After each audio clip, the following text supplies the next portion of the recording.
Hello everyone, welcome to my channel Education to Awareness, and today in this lecture we are going to start our new topic, new subject, that is production management.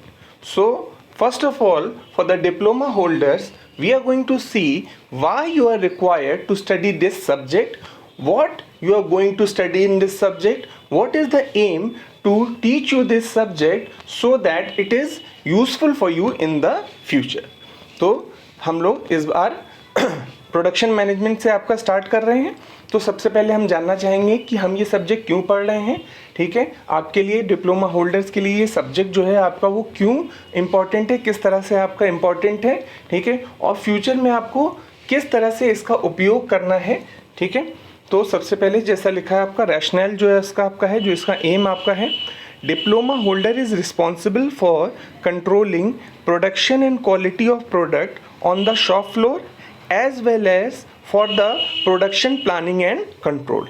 ठीक है, तो आपका एक जो diploma holder होता है, ठीक है, उसकी रिस्पॉन्सिबिलिटी होती है कि किसी इंडस्ट्री में, है ना, तो यहाँ पे जाहिर सी बात है आपको समझ में आ रहा होगा कि प्रोडक्शन इंडस्ट्री की बात हो रही है स्पेशली।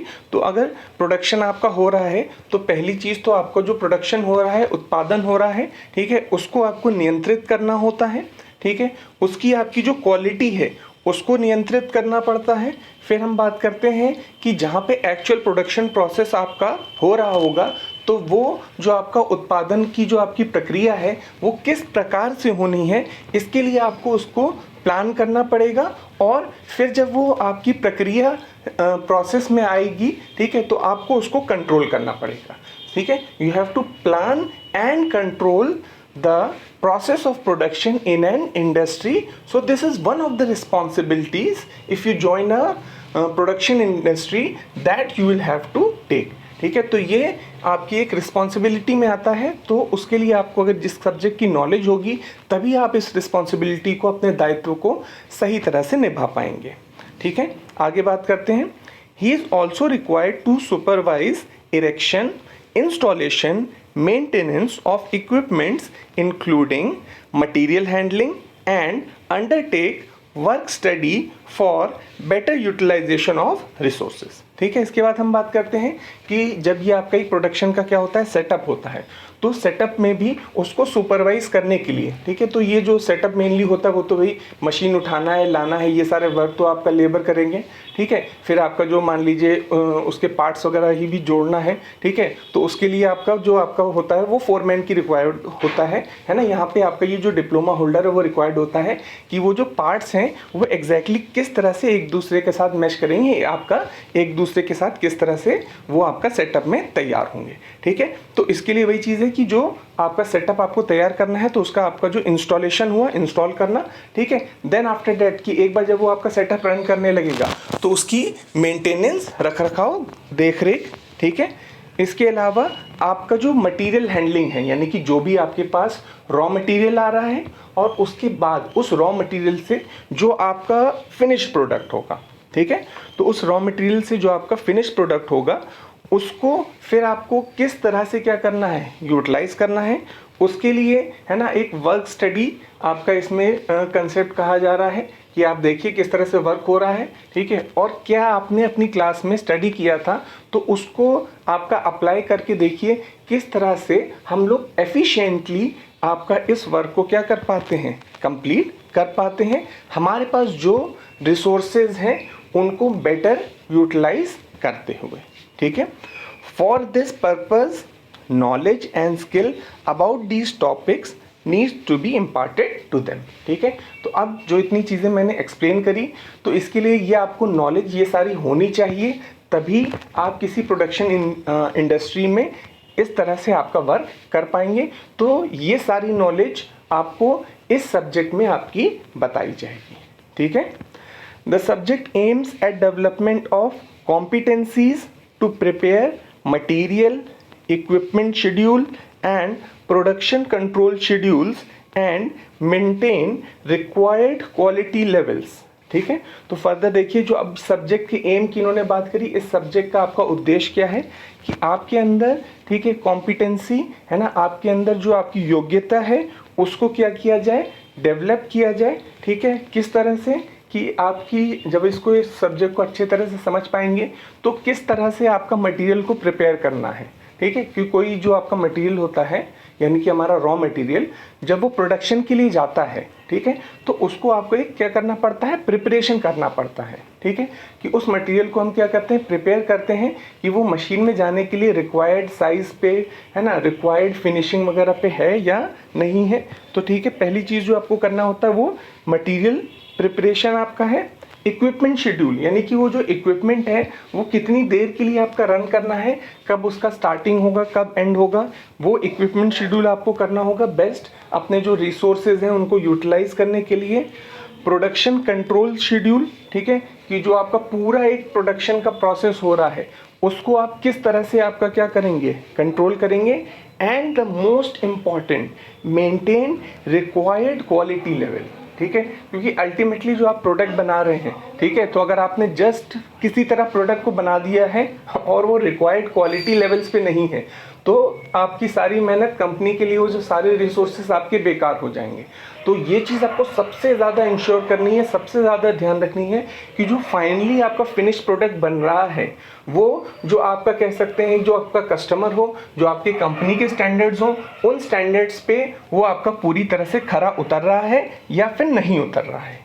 फिर lastly, in addition it will also help in developing skills in erection, installation and testing of equipments. तो अभी तक देखिए हम लोग ने क्या बात करी थी, अभी तक हम लोग ने बात करी थी कि जो आपका प्रोडक्शन हो रहा है वो सारा जो प्रोसेस होगा वो किस तरह से आप क्या कर सकते हैं, कैरी आउट कर सकते हैं। मगर आप देखिए लास्ट वाले पार्ट में क्या है कि जो आपका प्रोडक्शन हो रहा है उसके लिए जो इक्विपमेंट्स होंगे, ठीक है, उसका आपका जो इरेक्शन है, इंस्टॉलेशन है एंड टेस्टिंग। तो यहाँ पे देखिए एक इंपॉर्टेंट पार्ट आ गया टेस्टिंग, कि आपका जो प्रोडक्ट है, क्योंकि देखिए टाइम टू टाइम क्या होता है, कोई भी मशीन है ना, एक सिंपल से एग्जांपल आपका बाइक का ही होता है, अगर आपकी बाइक या कार आप प्रॉपर टाइम पे सर्विस नहीं कराएंगे तो जैसे उसको वर्क करना चाहिए वो वैसे आपकी बिल्कुल भी वर्क नहीं करेगी। तो इसलिए वही चीज़ है कि आपको जब आपका उसको फर्स्ट टाइम मैन्युफैक्चर किया जाता है तो उसके लिए टेस्टिंग करी जाती है। तो सेम वे में आपकी जो भी मशीन्स होती है जिन पे आपको क्या करना है, प्रोडक्शन करना है,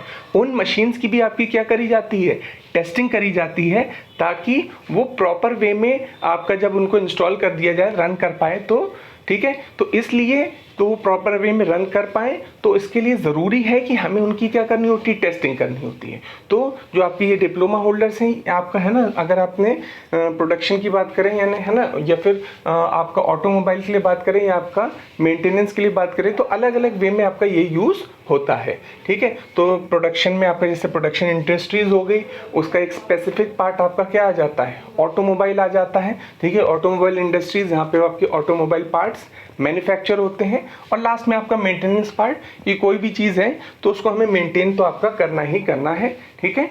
और जो भी हमारे प्रोडक्ट्स होते हैं उनकी स्टैंडर्ड आपके जो टेस्ट हैं उन पे आपके वो खरे उतरने चाहिए। तो देखिए ये पूरा कह सकते हैं सब्जेक्ट का एक ओवरव्यू हो गया कि किस तरह से आपको इसमें क्या क्या चीज़ें आपकी पढ़नी है, ठीक है। इंडस्ट्रीज़ की आपसे क्या क्या आपकी क्या है रिक्वायरमेंट है, और उसको आपका अपने जो आपका सब्जेक्ट है उससे पढ़ के किस तरह से आपको उसको क्या करना है, फुलफिल करना है, ठीक है। ठीक है, तो चलिए नेक्स्ट आ जा रहे हैं हम हमारे लर्निंग आउटकम पे, ठीक है। After undergoing this course the student will be able to solve planning, scheduling and sequencing problems for the shop floor, ठीक है। तो आप देखिए स्पेसिफिक आपको बताया जा रहा है कि एग्जैक्टली आप इससे क्या क्या सीखेंगे। तो क्या क्या सीखेंगे, ठीक है, सॉल्व करना क्या चीज़ें, प्लानिंग, ठीक है, शेड्यूलिंग सीखेंगे and sequencing problems for shop floor, कि आपको किस तरह से उसको क्या करना है, प्लान करना है, कब आपको क्या करना है, उसको शेड्यूल करना है, और जो आपका प्रोसेस है उसका सीक्वेंस क्या होगा, है ना, पहले कौन सा प्रोसेस होना है और फिर आपका बाद में कौन सा प्रोसेस होना है। फिर सेकंड आ जाता है interpret different kinds of production system, कि आप कोई भी प्रोडक्शन सिस्टम देखें तो उसको इंटरप्रेट करके बता पाएंगे किस टाइप का आपका प्रोडक्शन सिस्टम है, ठीक है। जैसे आपका एक लाइन प्रोडक्शन सिस्टम होता है, बैच प्रोडक्शन सिस्टम होता है, तो इनको हम डिटेल में भी आगे पढ़ेंगे। मगर एक जनरल आइडिया आपको कि आप कोई है ना किसी आपका शॉप फ्लोर पे गए, किसी इंडस्ट्री में गए, आपने उसका सेटअप देखा, तो सेटअप को देख के आप बता पाओ कि वो किस टाइप का आपका उत्पादन आपका सिस्टम है, उत्पादन आपका निकाय है। ठीक है। फिर prepare break even analysis and Gantt chart. ठीक है, तो ये एक पर्टिकुलर आपका टर्म उन्होंने बता दिया, ये आपका प्रोडक्शन के लिए काफ़ी इंपॉर्टेंट होता है।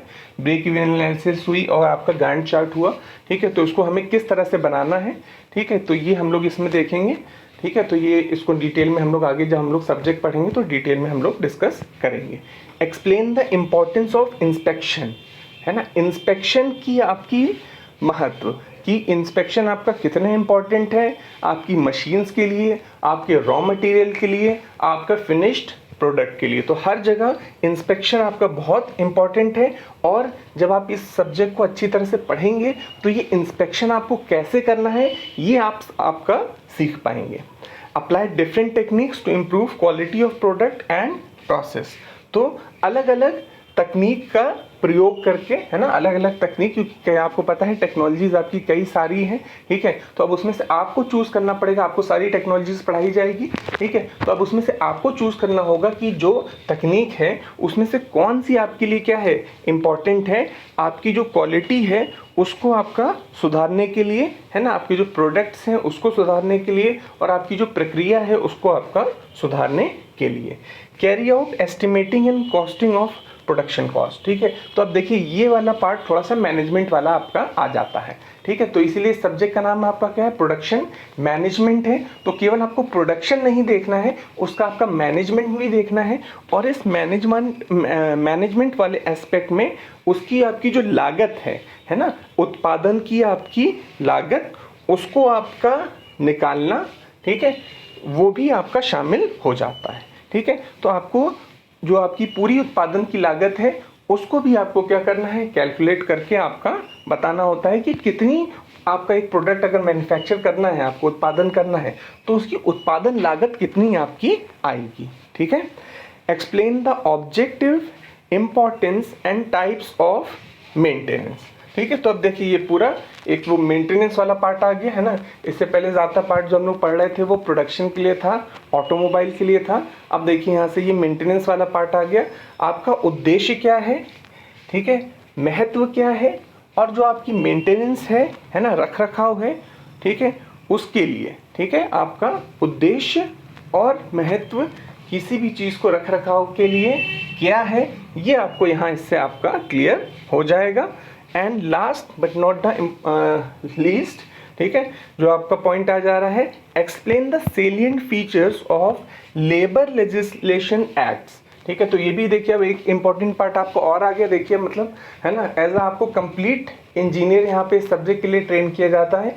ठीक है, केवल प्रोडक्शन से आपको मतलब नहीं है, ठीक है ना, कि प्रोड्यूस हमने कर दिया, आपको उसकी कॉस्ट है ना, उसकी लागत से भी मतलब है, उसको भी आपको क्या करना है, मैनेज करना है। तो आपका देखिए ये मैनेजमेंट वाला पार्ट आ गया। और एक पार्ट जो है ना यहाँ पे शायद सब्जेक्ट में इनको करना चाहिए था, प्रोडक्शन मैनेजमेंट एंड लॉज। ठीक है, तो मगर वो सब्जेक्ट में नहीं है, मगर आपका जो लॉज हैं, ठीक है, वो आपके इसमें आपके इंक्लूडेड हैं। ठीक है, कौन से लॉज है ना, आपकी जो लेजिस्लेशन लॉज हैं, यानी कि आप कोई चीज़ आपका अगर मैन्युफैक्चर करते हैं तो कुछ आपके गवर्नमेंट के नॉर्म्स होते हैं जो आपको क्या करने होते हैं, फुलफिल करने होते हैं। जो अगर आप फुलफिल नहीं करेंगे, है ना, पोल्यूशन से रिलेटेड होते हैं स्पेशली कुछ, कि आप जो प्रोड्यूस कर रहे हैं अगर उसमें कुछ आपके प्रोडक्ट्स ऐसे हैं, बाय प्रोडक्ट्स ऐसे हैं जो निकल रहे हैं, ठीक है, तो उनको किस तरह से आपका है ना ट्रीट करना है। जैसे आपका ट्रेंडीज वगैरह का ही है ना, कानपुर का ही एग्जाम्पल है। ठीक है, कि काफ़ी सारी ट्रेंडीज इसीलिए ही बंद हो गई क्योंकि उनके जो बाय प्रोडक्ट्स थे उससे आपकी जो गंगा रिवर है उसमें बहुत ज़्यादा आपका पोल्यूशन हो रहा था, है ना, पोल्यूशन लेवल्स बहुत ज़्यादा इंक्रीज हो रहे थे, और उसकी जो रिफाइनिंग वगैरह की कॉस्ट थी वो बहुत ज़्यादा थी, है ना। तो इसलिए जो बिग इंडस्ट्रीज थे वो तो सर्वाइव कर गए, उन्होंने वो प्लांट लगा लिया, है ना, गवर्नमेंट से सेटअप कर दिया, मगर मैक्सिमम जो स्मॉल इंडस्ट्रीज थे क्योंकि उसको अफोर्ड नहीं कर पाए तो इस वजह से उनको क्लोज होना पड़ा था। तो इस वजह से देखिए जो आपके लेबर लेजिस्लेशन एक्ट्स हैं वो बहुत इंपॉर्टेंट है ना, इतने इंपॉर्टेंट है कि उसकी वजह से आपकी इंडस्ट्री बंद भी हो सकती है। ठीक है, तो ये भी इनको भी जानना आपका बहुत ही ज़्यादा आपका महत्वपूर्ण है। तो ये सारे आपके थे लर्निंग आउटकम्स, हमने दोनों इंग्लिश और हिंदी में आपके डिस्कस कर लिए। चलिए अब हम हमारे डिटेल्ड कंटेंट यानी कि हमारा जो सिलेबस है उस पर आ जाते हैं। तो सिलेबस बहुत बड़ा नहीं है ना। तो उस हिसाब से टोटल जो है आपके वो 5 चैप्टर्स हैं। तो 5 चैप्टर्स में जो हमारा पहला चैप्टर है तो ऑलरेडी हम लोग ने इनको एक जनरल ब्रीफ व्यू में तो डिस्कस किया ही था, है ना। First chapter is production planning and control, है ना, उत्पादन, प्लानिंग और नियंत्रण।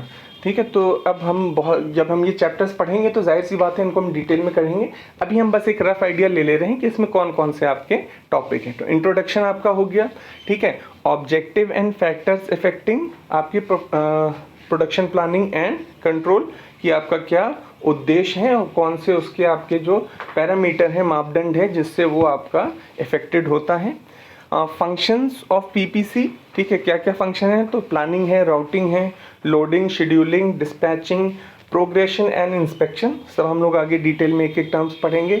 टाइप्स ऑफ प्रोडक्शन सिस्टम जैसे हमने बात करी थी, है ना, कंटिन्यूस हुआ प्रोडक्शन या इंटरमिटेंट प्रोडक्शन है, ठीक है। कंट्रोल्स कौन कौन से टाइप के हैं, object and field of production control, पहले तो हम लोग कंट्रोल नियंत्रण कर क्यों रहे हैं, ठीक है, कि उत्पादन के लिए नियंत्रण क्यों ज़रूरी है, पहली चीज़। और आपका जो उत्पादन नियंत्रण निकाय है यानी कि प्रोडक्शन कंट्रोल सिस्टम है वो आपका क्या है। ये आपका हो गया फर्स्ट चैप्टर। फिर सेकंड चैप्टर देख सकते हैं। सेकंड चैप्टर है आपका इंस्पेक्शन एंड क्वालिटी कंट्रोल। तो ये चैप्टर थोड़ा दिख रहा होगा आपको, बड़ा है ना, काफ़ी ज़रूरी चीज़ें इंस्पेक्ट करना, ठीक है, किसी चीज़ को आपका चेक करना, और आपका क्वालिटी कंट्रोल, क्वालिटी आपका नियंत्रण, ठीक है। पहला आपका क्या है, inspection, introduction, need and importance, ठीक है, क्या उसकी आपकी ज़रूरत है, क्या उसका आपका महत्व है।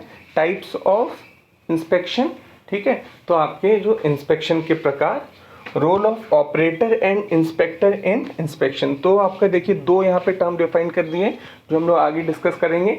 ऑपरेटर क्या होता है और आपका इंस्पेक्टर क्या होता है, उनके रोल क्या होते हैं, ये हम लोग देखेंगे। क्वालिटी कंट्रोल में आ जाएंगे इसके बाद। फिर देखिए सब में वही आ रहा है, नीड एंड इम्पॉर्टेंस, यानी कि उसकी ज़रूरत और उसका महत्व।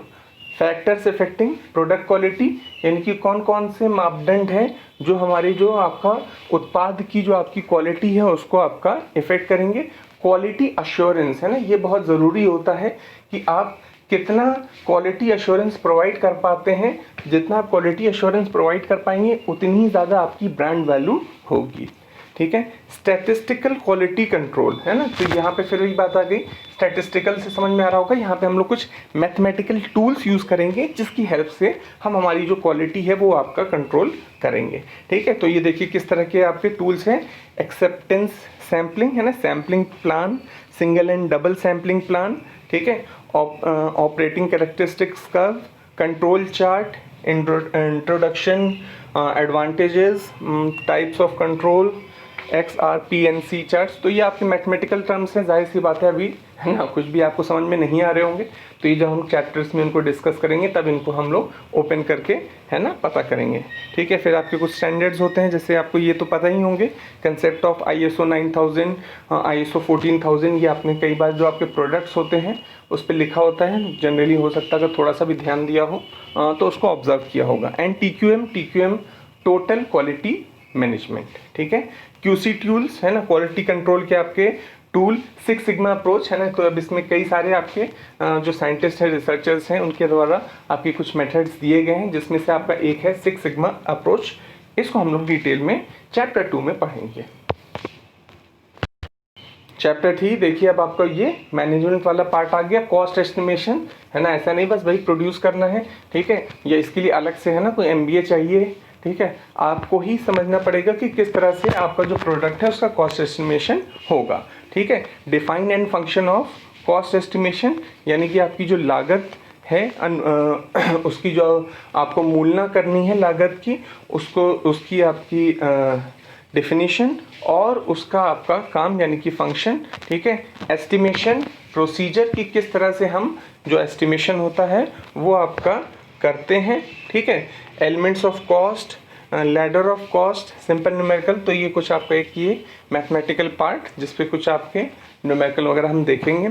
Overhead expenses and it's distribution, कि जो प्रोडक्शन होता है ना, प्रोडक्शन के अलावा एक कहते हैं कि इसके ओवरहेड पार्ट होते हैं, और फिर उसका जो एक डिस्ट्रीब्यूशन होता है, किस तरह से हम उसको डिस्ट्रीब्यूट करते हैं, वो हम यहाँ पे देखेंगे। फिर इसके बाद देखिए कुछ बहुत ही स्पेसिफिक आपके टर्म्स आ जाते हैं, जैसे डेप्रिसिएशन, है ना, क्या होता है, concept definition, methods of calculating depreciation की डेप्रिसिएशन हम किस तरह से आपका कैलकुलेट करते हैं, स्ट्रेट लाइन मेथड है, डिमिनिशिंग बैलेंस मेथड है, सिंकिंग फंड मेथड है। तो ये आपके मेथड्स हैं कुछ जो मैथमेटिकल हम लोग डेप्रिसिएशन, यानी कि जो एक होता है ना, एक आपने बाइक खरीदी है ना, तो बाइक 50,000 की खरीदी, तो एक साल बाद वो 40,000 या 35,000 की बिकेगी, तो वो 10-15 हज़ार जो कॉस्ट कम हो गई, उसी को हम कहते हैं डेप्रिसिएशन। तो वो जैसे जैसे टाइम बढ़ता जाता है ना, आपके पास कोई मशीन है, ठीक है, तो आज आपने बहुत हो सकता है एक्सपेंसिव खरीदी हो, मगर 5 साल बाद अगर जब आप उसको सेल करेंगे तो उसकी आपकी जो कॉस्ट होगी वो क्या हो चुकी होगी, कम हो चुकी होगी। तो विद टाइम जो ये कॉस्ट कम होती है, इसको हम लोग डेप्रिसिएशन कहते हैं, जिसको हम लोग काफ़ी डिटेल में यहाँ पे क्या करेंगे, आपका स्टडी करेंगे। ठीक है, कॉस्ट कंट्रोल हमने एक बात करी ही थी उसकी, है ना, ये कि हमें जो कॉस्ट है उसको आपका नियंत्रित करना है, जो आपकी लागत है उसको नियंत्रित करना आपको बहुत ज़रूरी है। ठीक है, उसके बाद फिर बात आ जाती है आपका cost estimation for machining process like turning, drilling end milling. ठीक है, तो अब यहाँ पे बात आ जाती है कि आपका टर्निंग, ड्रिलिंग, मिलिंग, इसके लिए हम लोग किस तरह से कॉस्ट को क्या करते हैं, आपका एस्टिमेट करते हैं। ये पर्टिकुलर आपके मैन्युफैक्चरिंग प्रोसेस हैं, ये आप ऑलरेडी पहले पढ़ चुके हैं, इनके नाम आपने सुने होंगे। तो इसमें किस तरह से हम लोग कॉस्ट को मैनेज करते हैं वो हम यहाँ पे देखेंगे। और लास्ट पार्ट वही आपका एक कुछ और प्रोसेस के लिए इन्होंने कहा है, जैसे कि cost estimation of forming process like forging, pattern making and casting. तो इस तरह की प्रोसेस में भी हम लोग आपका जो कॉस्ट एस्टिमेशन है वो पार्ट आपका करेंगे। तो ये सारा आपका लागत की मूलना करना यानी कि कॉस्ट एस्टिमेशन में आपका आ जाएगा। ठीक है, फिर बात कर लेते हैं 4th चैप्टर, है ना। तो देखिए सभी प्रोडक्शन से शुरू किया था, मैनेजमेंट पे आए थे, और अब हम देखिए कहाँ पे आ गए हैं, आपका रिपेयर एंड मेंटेनेंस। जैसे बताया था, कोई भी मशीन हो, है ना, हमारी बॉडी है, उसे भी आपका रिपेयर एंड मेंटेनेंस चाहिए होता है। सिमिलर वे में जो आपकी कोई भी मशीन है उसे आपका रिपेयर एंड मेंटेनेंस चाहिए होता है। बिना रिपेयर एंड मेंटेनेंस के, है ना, उसको आपका लॉन्ग टर्म में रन करवा पाना आपका डिफ़िकल्ट है, और उसके लिए कॉस्ट लगती है। भाई गाड़ी सर्विस करानी है तो इसकी कॉस्ट है वो ज़रूरी है, ताकि उसकी जो आपकी उपयोगिता है वो आपकी क्या रहे, बनी रहे। तो इसमें आ जाता है आपका, देखिए अगेन, है ना, देखिए सब में आपका कॉमन है ऑब्जेक्टिव एंड इम्पोर्टेंस, उद्देश्य और महत्व। फिर इसके आपके प्रकार, डिफरेंट टाइप्स ऑफ मेंटेनेंस, तो इसके नाम है जो हम लोग आगे डिटेल में डिस्कस करेंगे। करेक्टिव और breakdown maintenance, schedule maintenance, preventive maintenance, predictive maintenance. ठीक है, तो यहाँ मैंने आपको इनके नाम बता दिए हैं। आगे हम लोग जब 4th चैप्टर पे आएंगे तो इसको डिटेल में डिस्कस करेंगे। नेचर ऑफ मेंटेनेंस प्रॉब्लम्स, ठीक है, कि मेंटेनेंस प्रॉब्लम का आपका नेचर क्या है। ठीक है, रेंज ऑफ मेंटेनेंस प्रॉब्लम, तो किस प्रकार की आपकी मेंटेनेंस प्रॉब्लम है और कितने आपका रेंज में, यानी कि आपका कितनी तरह से आपके मेंटेनेंस प्रॉब्लम आपकी हो सकती है। ये सारी चीज़ें हम लोग हमारे चैप्टर 4 में देखेंगे। ठीक है, लास्ट आ जा रहा है आपका labour legislation and pollution control है। ठीक है, तो देख लीजिए इंजीनियरिंग था, है ना, इंजीनियरिंग पास देखिए मैनेजमेंट आया, है ना, कि वो एक मैनेजर यानी MBA वाला भी आपको काम करना है। मगर आप देख लीजिए इसके साथ एक जो लॉयर का काम होता है ना, तो वो देखिए इंजीनियर आपका कितना मल्टीपर्पज़ होता है। आप देख सकते हैं कि उसको अपना इंजीनियरिंग का वर्क करना है, उसको मैनेजमेंट का वर्क करना है, और उसको लॉज भी पते होने चाहिए कि अगर छोटा मोटा कोई केस हो तो वो, है ना, आपका हैंडल आपका कर सके। कि एटलीस्ट हैंडल नहीं भी कर सकता है तो एटलीस्ट उसको पता हो कि उसके लॉज जो हैं वो क्या कहते हैं। तो देख सकते हैं ये स्पेसिफिक लॉज हैं जो आपको पढ़ने होंगे, है ना। फैक्ट्री एक्ट 1948, तो कुछ भी जैसे होता था, प्रॉब्लम्स आती थी तो उसके हिसाब से ये आपके एक्ट्स बनाए जाते थे। ठीक है, वर्कमैन्स कंपनसेशन एक्ट 1923, ठीक है, apprentices act 1961, water pollution control act 1974, okay, and 1981। तो देखिए फैक्ट्री वर्क्समैन अप्रेंटिस पोल्यूशन वाला पार्ट भी आ गया है ना। यहाँ पे कह सकते हैं लॉ तक भी ठीक था, है ना, इंजीनियर से चले, ठीक है, मैनेजमेंट पे पहुंचे, ठीक है, मैनेजमेंट के बाद हम लोग कहाँ आ गए, लॉयर के काम पे आ गए। अब देखिए एनवायरमेंटलिस्ट का काम भी आ गया, यानी कि जो पोल्यूशन वाला फैक्टर है वो भी आपका इन्वॉल्व कर दिया है, ठीक है, कि आपको अलग से कोई एक एनवायरमेंटलिस्ट हायर नहीं करना है ना, जो आपका है वो भी वर्क इंजीनियर के द्वारा किया जा सकता है, ठीक है, all in one. Water pollution control act 1974 and 1981, air pollution control act 1981, environmental protection act 1986, PF है ना, provident fund, employees state insurance act है ना, वही चीज़ें प्रोविडेंट फंड, इंश्योरेंस, इन सभी चीज़ों की आपको नॉलेज होनी चाहिए जो आपको कंपनी की तरफ से दी जाती है, ठीक है। And last not the least as I say pollution control provision in motor vehicle act. तो ये स्पेशली मोटर व्हीकल एक्ट है ना, दिमाग में है ना घंटी बजनी चाहिए कि आपका ये पॉइंट जो होगा वो ऑटोमोबाइल जो सेक्टर है उसके लिए इंपॉर्टेंट है। Pollution control provision in motor vehicle act, यानी कि आपकी जो मोटर व्हीकल एक्ट, यानी कि जो आपकी कार्स हुई, बाइक्स हुई, इनके लिए आपका जो पोल्यूशन कंट्रोल है ये आपका बताया जाएगा। तो देख सकते हैं ये हमारा जो था ये कंप्लीट 5 चैप्टर्स आपके इसके हो गए, ठीक है। तो आपका वीडियो आपको कैसा लगा ये कमेंट सेक्शन में बता सकते हैं। अगर आपको वीडियो अच्छा लगा हो तो उसको लाइक कर सकते हैं, और वैसे तो हो सकता है आपने ऑलरेडी चैनल को सब्सक्राइब कर रखा हो, लेकिन अगर आप चैनल पे पहली बार आए हैं या अभी तक आपने चैनल को सब्सक्राइब नहीं किया है तो प्लीज़ मेरी रिक्वेस्ट है कि चैनल को ज़रूर से सब्सक्राइब कर लें। Thank you.